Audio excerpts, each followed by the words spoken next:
What's up, fellow movie buffs and film connoisseurs? It is your self-proclaimed Cinema Shogun here. And one of my most anticipated movies of the year, Halloween Kills, just had its premiere at the Venice Film Festival. And the early reviews are starting to trickle in. And boy, oh boy, are those snowflake Hollywood critics absolutely destroying this movie. Just skimming through some of the reviews, I can see that some of the main criticisms for this movie is the fact that it's too violent and that the characters in the movie make dumb decisions. And then I had to sit back and think for myself for a moment.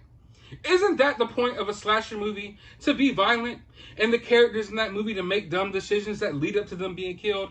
That is the whole point of a slasher movie. But for some reason, these Hollywood critics don't get it. They always trash horror films. And for the life of me, I can't figure out why they keep choosing to premiere movies like this at places like the Venice Film Festival.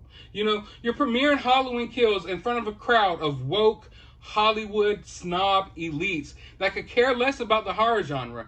Meanwhile, you have these horror conventions going on all around the country with thousands of people who eat, live, sleep, and breathe horror, that love horror, but you don't premiere those horror movies in places like that. You premiere them at the Venice Film Festival. And then you wonder why the early reviews come out and your movie gets totally trashed because you're premiering your movie for the wrong audience. This audience doesn't like horror movies unless they have something to do with race.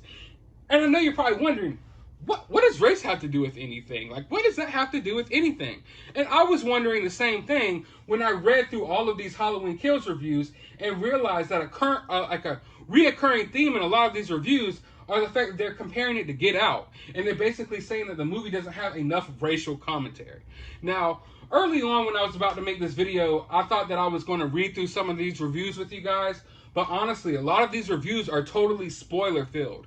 I don't know what it is, but these critics just didn't give a damn about this movie, and they've spoiled a lot of the movie within the reviews. So if you don't want this movie spoiled for you, do not go read these reviews. I've had a lot of the movie spoiled for myself, and I'm totally upset about it, but I did it so I can make this video.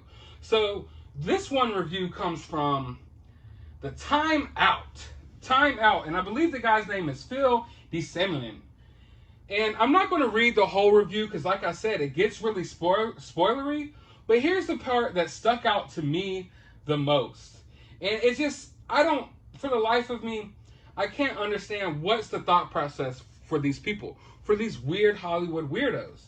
And right here, he says, the trio of writers strained to give Haddonfield a sense of diversity.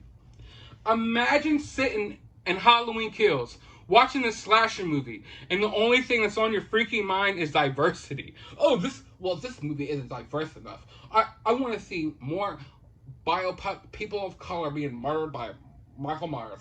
Like, come on, Jesus Christ. The trio of writers strained to give Haddonfield a sense of diversity. A gay couple now lives in the Myers old family home, while the slaughter is evenly doled out to the black and white residents alike. But there's no racial commentary here. Get Out, it isn't. Myers is just an equal opportunities killer. Now look at this. Look at this comment. But there's no racial commentary here. Get Out, it isn't. And this isn't the only review that for some reason brings up racial commentary. And I noticed a reoccurring theme throughout a lot of these reviews is people bringing up the movie Get Out. And I just sat here thinking, like, what the hell does Halloween Kills and Get Out have in common? They literally have nothing to do with each other. But then you have to come to the realization that these Hollywood weirdos, they have a new obsession with a new genre of horror. You see, they don't like movies like Halloween. They don't like Friday the 13th. They have an obsession with this new genre of horror, which is basically race horror, where the antagonists of the movie, the Michael Myers of these movies, are basically just white people. You know, they replace the usual killer or the usual ghost or whatever you're supposed to be scared of in that movie, and they replace them with white people. It's this whole new genre of horror, and half the horror movies that are coming out today have these themes in them. You have Get Out, Antebellum, Us, Lovecraft Country is a show that's on TV that's basically sci-fi, horror, white people are evil type of show. And that's the obsession that they have. So if your movie isn't constantly bashing white people and making white people into this big boogeyman, then your movie isn't going to get good reviews in Hollywood. And it's apparent here, because I would never sit down. I never sit down and watch a movie and just check, oh, well, we have 3 black people over there. There's an Asian. Oh, there's a gay couple. Hey, do you identify as trans? Oh, they identify as trans. We've checked all the boxes. This movie is diverse. And this movie is great. And that's how these people fucking look at movies. And it's so sick, it is so weird, and I am so tired of it. I just want to read this one comment again. The trio of writers do strain to give Haddonfield a sense of diversity, as if the writers were straining to make this movie diverse. I don't think these writers gave two damns about diversity. They wrote a story, there happened to be a couple of gay people in there, there happened to be a couple of black people in there, and that's just the story. But it's never good enough with these people. It is never good enough with these people, and it's never going to be good enough. They're going to keep pushing, they're going to keep pushing.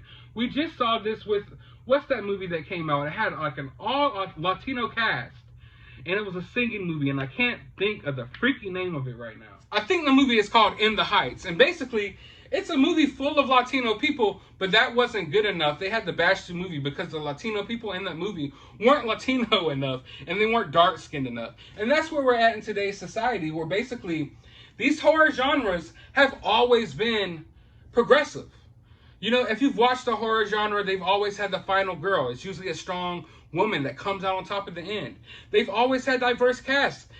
Going back as far as I can remember, I always remembered that there was different races and different sexualities that took place within horror movies. The horror genre has always been, I would say, one of the most progressive genres in movies. So these weirdos in Hollywood that are trying to wokeify everything and give everything the woke treatment, they're having a hard time trying to figure out how to navigate around horror. How do we ruin the horror franchise? Because we've ruined all of the action movies and all the superhero movies. We've replaced all of your favorite male heroes with women. We've gender swapped and race swapped everyone we can. And then they come over here to the horror movie and they realize, well, usually the main character who winds up winning in the end is a woman. So we can't do that.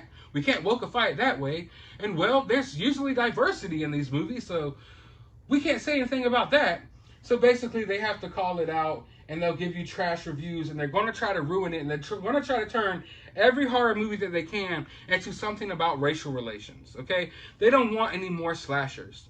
They don't want no more Chucky. They don't want no more Freddy Krueger. None of that. They want people being hunted down and hurt by white people. That's what they want.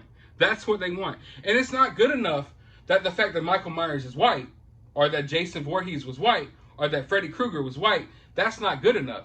We don't want the slasher to be a white person. No, we want the villain to be white people in general. And that is what's going on with these movies. And you could think it's crazy, and you could think this is a reach, but I guarantee you that I am telling the truth. You could go back and look at a lot of the past horror movies that have been coming out lately, and a lot of them have to do with race. And going forward, that's what they're pushing forward. So whenever these movies come out, they're going to get trash reviews. When Halloween Ends comes out, they're going to absolutely destroy it. But if Halloween Ends had something to do with race, and the overall message of Halloween was that white people are evil and bad, then best believe it would be the best movie ever to them, and they would give it a fucking Oscar. So if you're a big Halloween fan and a big horror fan like myself, and these reviews got you worried, don't fret. You have to remember that these Hollywood movie reviewers and movie critics aren't really movie reviewers and movie critics at all anymore. They're just social justice activists, and their opinions are complete dog shit.